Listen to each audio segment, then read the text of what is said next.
José Luis me pregunta sobre dolores cervicales, que tiene zumbido de oídos y bruxismo. Es lo mismo, es exactamente lo mismo. Una persona que está bruxando, o sea que duerme mordiendo y que a veces puede morder durante el día, no solamente cuando duerme, ese bruxismo altera todo lo que es la mecánica articular de la articulación temporomaxilar, la que tenemos acá en la mandíbula. Hace una alteración de la primera vértebra cervical.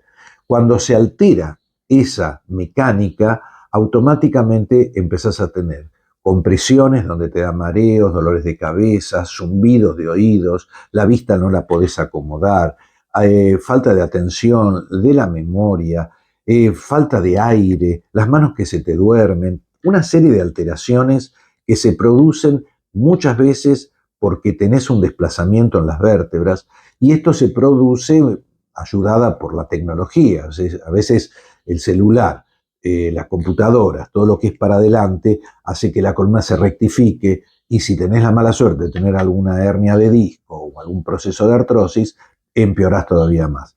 Pero el bruxismo, esa sensación de estar mordiendo, altera todo esto. Tenés que ver a un dentista, a un odontólogo que te sepa hacer, y no sirve ir a la farmacia, sacar una placa de mordida, mojarla en agua caliente, sacar el molde y morderlo. No, no, no. Esto tiene que tener un estudio especial en odontólogos que tienen una especialidad de ATM, es articulación temporomaxilar, combinado con una consulta con un otorrinolaringólogo para esos zumbidos y un osteópata que te pueda arreglar esa vértebra, es la combinación perfecta para poder tratar todo este problema. Y por supuesto, maneja los nervios. El bruxismo tiene una base de nervios enormes. A la noche descargas todo lo que no podés descargar durante el día. Tenés una sola vida y si no tenés tiempo para ocuparte de tu vida, tampoco vas a tener tiempo para curar tu vida.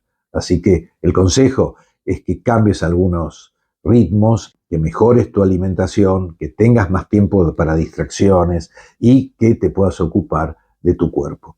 Todo lo demás puede esperar.